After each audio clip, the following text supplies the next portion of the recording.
You stood beside me, leaned on the railing and looked at the sea. You stood beside me, leaned on the railing and looked out at the sea. You, with your copper blue wraparound shades, your copper blues aligned to the sea and your brand new totem tattoo. What was that thing anyway? Was it an eagle? Was that an eagle on your back with its body engulfed in flames and its heart melting and serious? Was that an eagle's wing fused to your body with its crackling feathers? I didn't look closely enough, even though you were beside me, leaning on the railing, looking at the sea. It's funny how an ocean on a misty day with no clear sun or horizon to compete with, where it's silvery grey everywhere, it's funny how that can just overtake you. That's what I was thinking when you were beside me, leaning on the railing. And the sun. I should have talked about that. I should have said something. I couldn't. I almost said, "Are you cold?" But I didn't. Not with the sun there and the pelican. Where did that goddamn pelican come from anyway? All of a sudden it was just there in profile, in full regal profile. Still and silent. I thought you were going to have to go and meet it, but you didn't. You just stood there, perfectly silent beside me. I wondered what you were thinking then. With the pelican and attracting the French tourists and the bearded man in white and the young pretty girl in the wetsuit crying. What were you thinking? What thoughts were you weaving together? That's what I was thinking. And you were beside me, leaning on the railing with your Ziggy Stardust style hair. I guess only Hendrix and Bowie and Cobain would know. They're closer to you now than I am. Maybe you're right. Maybe you and the pelican are right, and we should all have a wax-like stoicism. Then again, maybe I'm right. And maybe it would just be easier to hate you beside me, leaning on the railing, looking at the sea.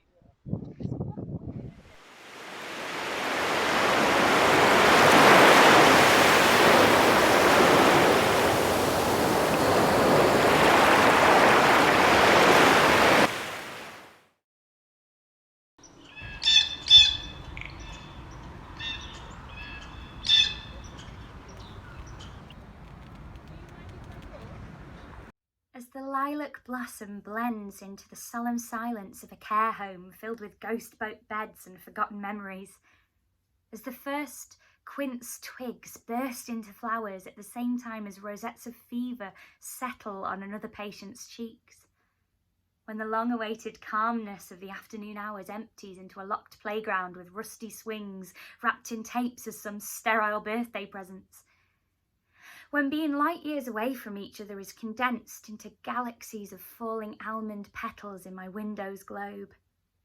The new routine of a strange spring might bring untested habits. The notes of my bamboo flute song growing beyond the 5 staff lines still fill the deserted parks. And during my usual evening walks, shadows of budding branches still carve their amazing story arcs into the night asphalt as a response to our live-streamed fates. Someone with a clumsy schedule that knows no boundaries may take comfort in the irregular trembling rhythm of those mind-blowing fan dances that I can now practice for a temporary eternity. Someone who never ever seemed to get anything right, according to friends and relatives, may fit into the high-pitched, borderless play of sounds of a so far silent zither exiled in a cobweb-covered corner. Being unselected, unused for a lifetime, may now be described with 1,000 tones the world has never heard. It's finally time to fulfill all those life-altering promises, but suddenly there is no place to go to make up for the lost mother-daughter plans. I could at least visit her more often, but it's only a screeching doorbell, a stuffed shopping bag and our fingers pattering on the window glass that remains for a distant grandmother and granddaughter. It's like being locked inside my own mind, in a library of faint recollections. How the July trails we treaded crunched under our feet as we were looking for fireflies, blue ghosts, hiding in the last patches of beech forest. How it felt to finally reach the medieval viewpoint, gazing down into the twilight valley. How our repressed giggling mingled with the dull rumble of an oncoming tram in the sleepy city at our feet. The small snail fossils embedded in the limestone of the surrounding cliffs, a whole constellation of empty seashells on that rocky canvas. I tend to drift through dreamscapes that feel familiar, like scarred fate lines, even though I have never visited them. Fictitious friends show up, stating I have studied in their class when I was young, but I can't seem to remember our moments. It's like waking up in a remote corner of the earth and not being able to figure out where I am. It's like returning to the mirror maze of a sleepy town in the light autumn drizzle. The friendly rattling of a cogwheel railway snailing through its hills slightly reminds me of childhood excursions. Gazing down into the valley dotted with tiny medieval houses makes me recall fragments of my birthplace.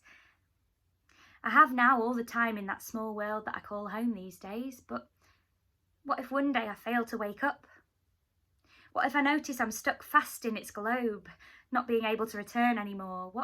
What happens to those who always come late and miss even the chance of meeting themselves?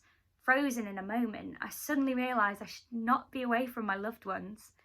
There may be no point in ever going back, but I still decide it's worth it to make an attempt.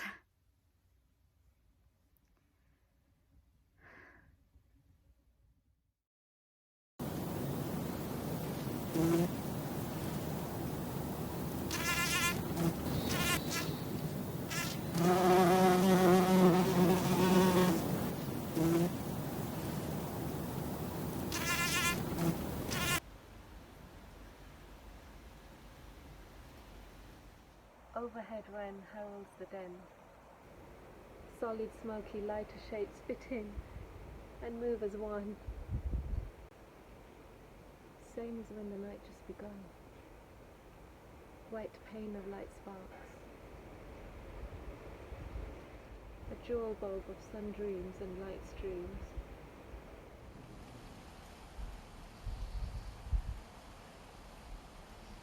Important and still intact. A wind wraps round there and melting in cold air. She walks home, giving the muse a poem. The white light removes the night.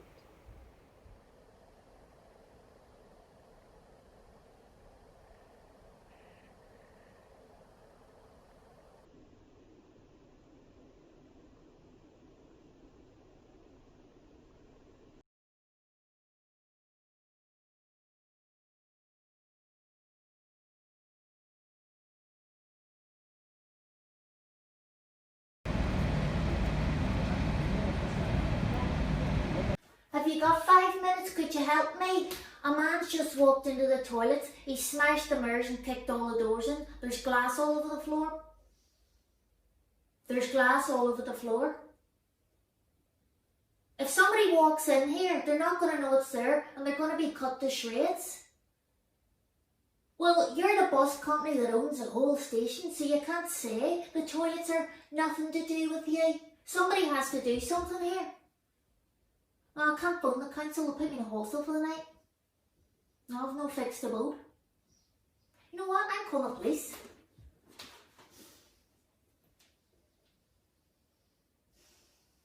Carrie, where are you? She's not here. Oh God, I keep hearing this in my head over and over. I'm calling the police, you know. Carrie, where are you? She's not here, I said. Who's here? I am. Who are you? Not Carrie, right? This keeps hitting me. Like waves, like a panic. I just keep on hearing this. Carrie, where is she then? Smash a mirror, kick a door, doors hanging off its hinges. Not Carrie, she's gone. Whoa! Why don't you cool it, pal? She's not here, I said. Who are you? Not Carrie, right? Yes, I've an incident to report. Yes, I'll describe it. Man walks into the middle of the bus station. Drivers didn't know him, wanted nothing to do with him. Must have stopped all the buses. And he goes into the women's toilets. They said, oh, it's nothing to do with us. Yeah, he kicked all the doors in. Where was I? I hid in the toilet cubicle to protect myself. Was I hurt? Nope. Did he hurt me? Nope. No, I didn't see the colour of his skin. What colour was he? Why does that even matter? Anger shouldn't be linked to the colour of your skin. You know what? You offend me. I'm hanging up. Goodbye.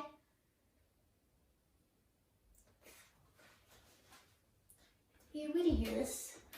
They says, oh, if we don't know if he's black or white, there's nothing we can do. I mean, I didn't even say I was in the toilet cubicle.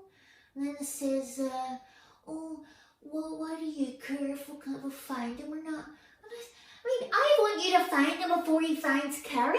This man was angry, like very angry. And then it says, oh, which way did he go? I don't know. Oh, well, we can't find him if we don't know his race. I mean, why does that even matter? I mean, why? Colour of skin has nothing to do with this.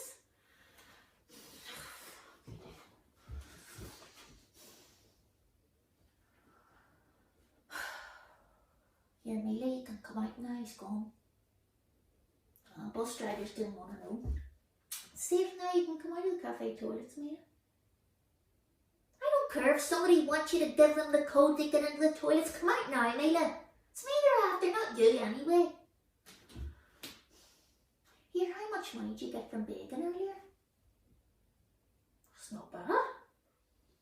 Plenty spare for a wee coffee then. Cheeky Starbucks. In fact, I can order mine now. Can I have a mocha decaf brandy to go, please? My name, why do you want to know? What's for the cup? It's Carrie. In fact, I got a loyalty card in here somewhere.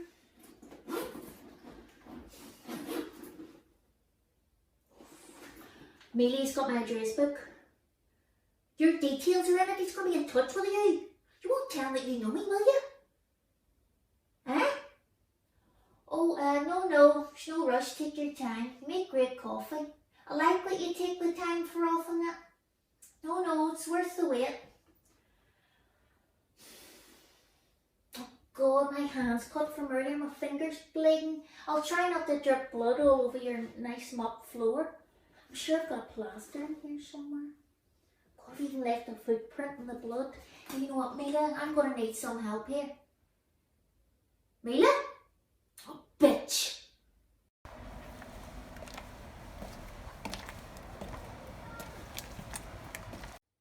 I broke the mirrors in the toilets. Wasn't an accident.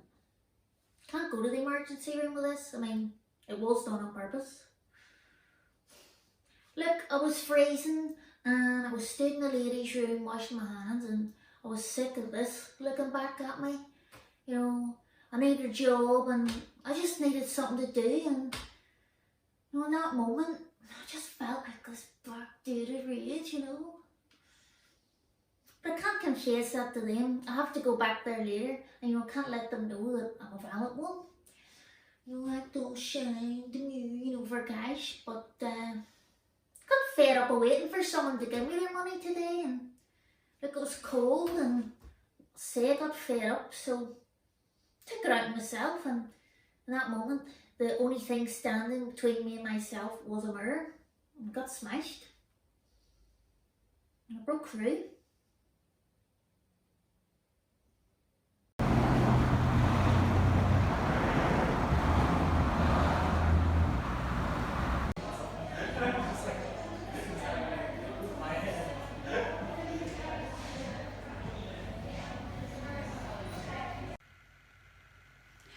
Big billboards welcome me to the festival, and they hand out flyers during my lunch hour. for casual work. Nobody can move forward or back, and I apply for a job. A real normal, shitty, boring, average, minimum wage type job. What else can I do? I can't wave a magic wand at people and make things all right. I can't achieve my dreams or do anything for myself. I tear down the smiley posters and think, life shouldn't be like this, and I fucking hate the fringe. Standing in the middle of the square, there are no empty spaces anywhere. I won't be happy, but I won't be miserable either. The piano music's coming from Biddy Milligan's bar, which means the big fat man who gives everybody the code for the late night toilets has left. Oh, he's always sitting with coffee, with a pile of applications. I remember what I wrote when I came out from sleeping in the toilets. Don't mark what you need most. And now that's all done, my problems are gone. All my yoga dreams burnt up to the sky along with a pissy nightclub. So, it's getting brighter, and it doesn't matter who I text now for help, because with my new job, there's always time for a cup of tea.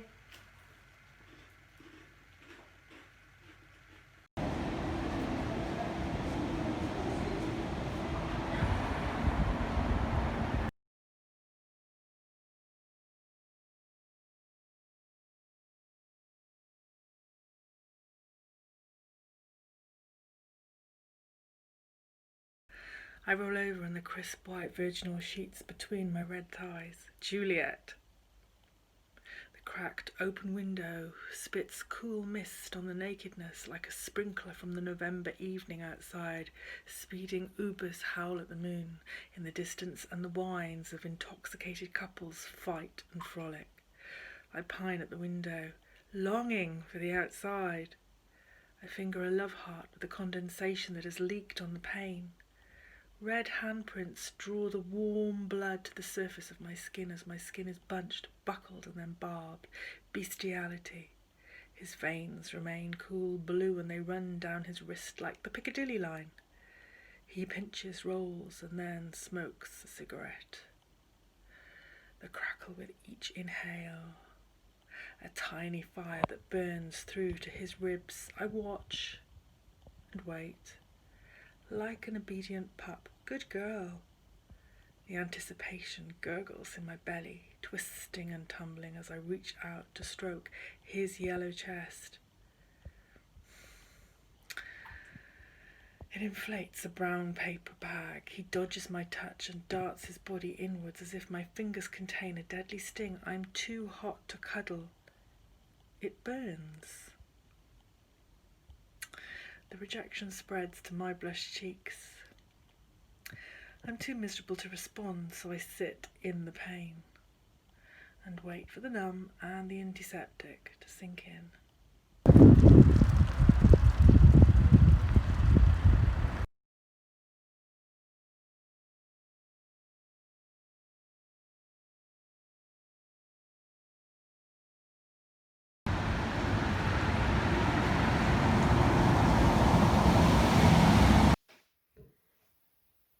Be complicit with me. Steal away with promises and long forgotten dreams to the collecting place. And you and I will pickpocket, for we are thieves, all the riches of the world and keep them to ourselves. And you and I will live as kings and queens, or jesters, being so little in between. Ours is the golden glimmer of an eye, the silver moonlight laced upon the sea, the wishes in the swathes of grass, what's buried underneath. Keep this with me, for only you and I in whispers know where all the beauty hides.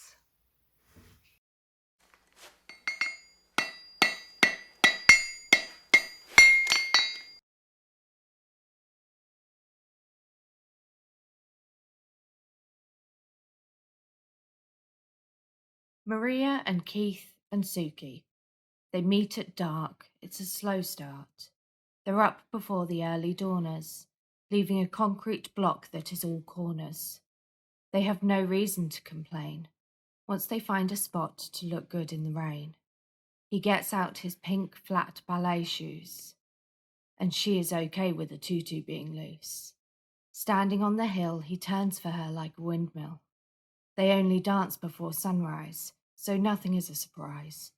No one to see them grow fat, and no one to say don't do that. Nothing left to know, and nowhere else to go.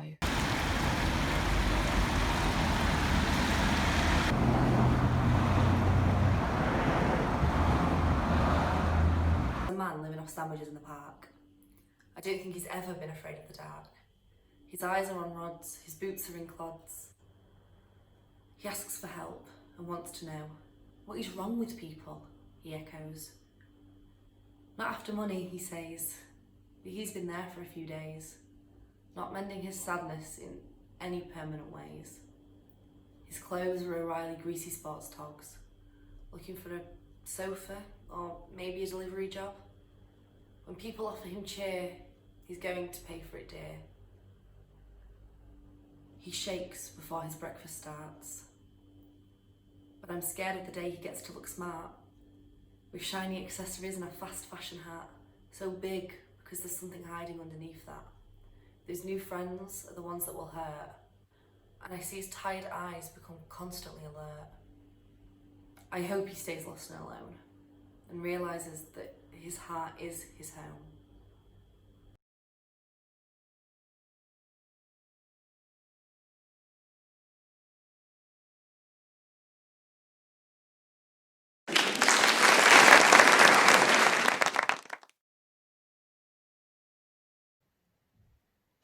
When I played this theater, it was packed. Standing room only. Now it's been dark for months. But I can still picture the crowds out there and hear the applause.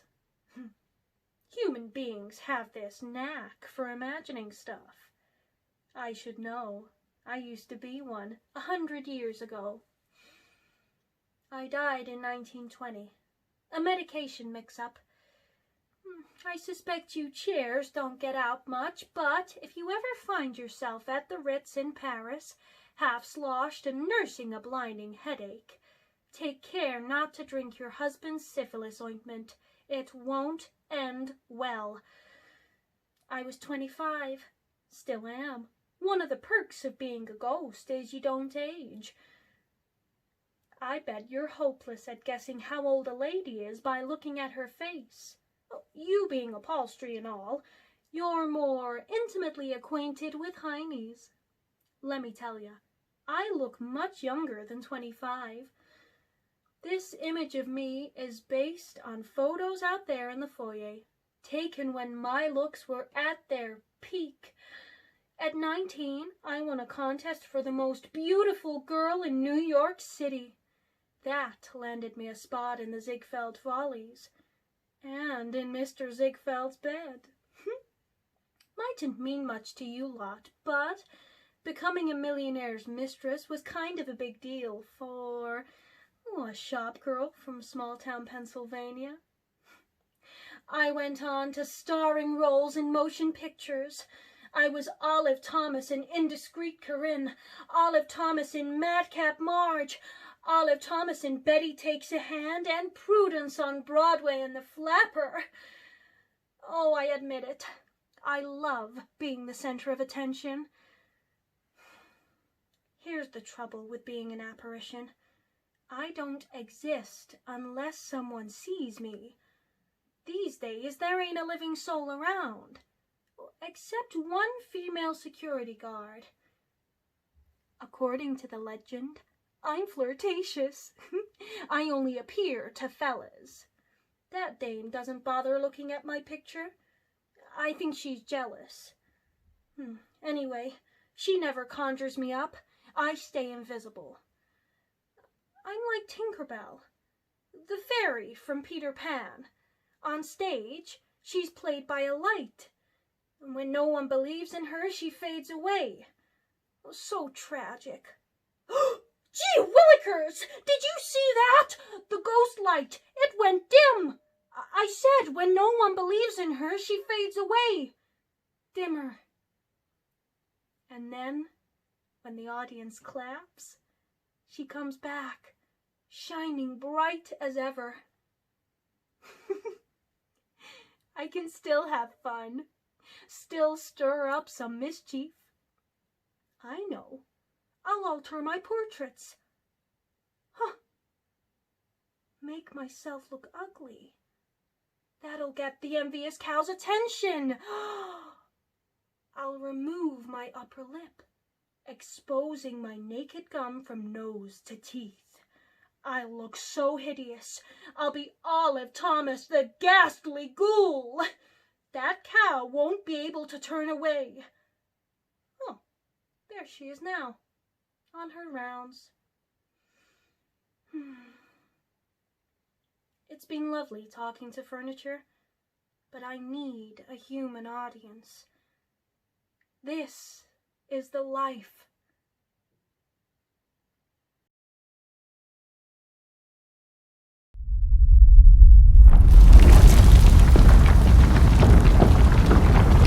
A noise, a loud thump. Something smacks into the wall against your bed. You wake with a start. Everything is silent. Everything is still. It was nothing. It was just a dream. This is your home now. You are safe now. You have an early day at work tomorrow. Today? What time is it? It's dark. It's really dark. It's the middle of the night. You need to make a good impression at your new job. You need to make a fresh start. You should go back to sleep. You don't. You can't, not yet. You rub your elbow, tracing the scar. It hurts. You remember you live in California now. Maybe that was an earthquake. You wait for the aftershocks. You wait. You wait. Nothing. You breathe a sigh of relief and lie back down. You breathe. You are safe now. You hear a noise again. Louder, closer, right outside the window, right behind you. The hairs on your neck begin to rise. A noise, a loud thump. A voice whispers your name. They found you.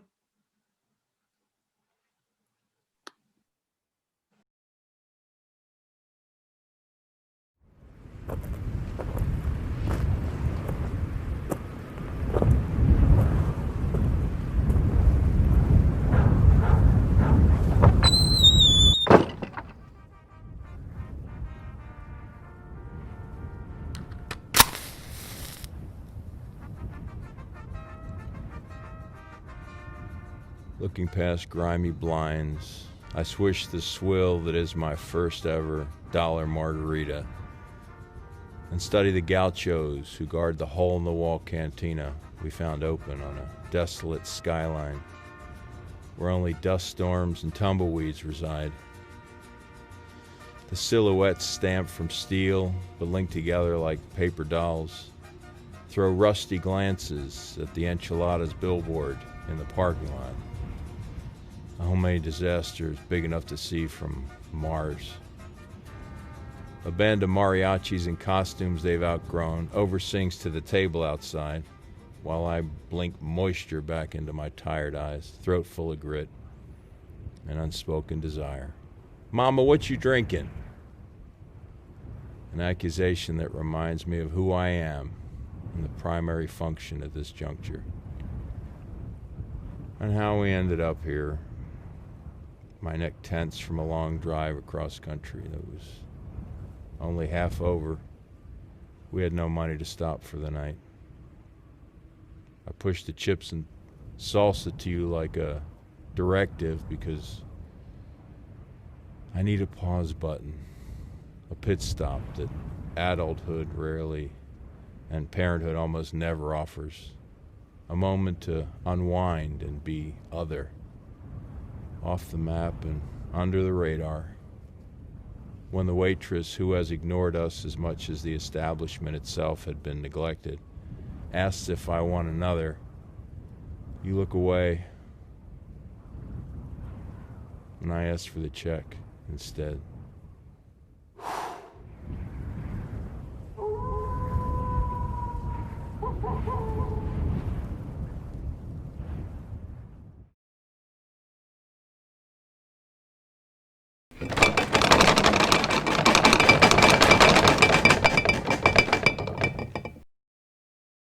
I was going to let them through, and you can see why, right, you? I told them this was the last part for me. Look at this. Cheap beer and cheap trays of food. I told them to use items you could easily put in the recycle bin, but do they listen? No, just trash bag after trash bag full of garbage. Lay off, Mother Hen. Ease up, Mother Hen. As if I was some fraternity house mother who would get high on crack and lay down the rules and join in with the fun. Come one and all to Mother Nature's house on 1678 Forest Lane. A street name that needs to be changed since there is no more forest on this lane anyway.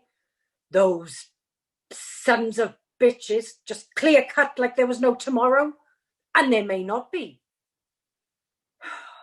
I should teach them all a lesson, but I'm not sure what that would entail or even be like. I'm not exactly the world's greatest disciplinarian. Look at my volcanic fault lines running through every crack and corner of the place.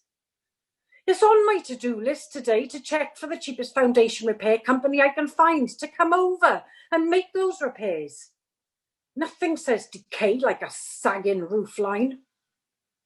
Look at this! A hookah with crushed up opioids in the cool tray. And this is my sister's, I can tell by the dangling beads. She was always a showy druggie. Come on, Mama Hen, loosen up a little. Show the social media world you aren't as tight-assed as you seem. Easy for you to say. Hashtag. You're not the one dealing with any of the fallout. None of them are. They just love a good party and love that I am here to always clean up the mess. And what's going to happen is that the next party they throw will be a wake for me. And I tell you one thing, I'm not quite ready for that. So there. Game plan on.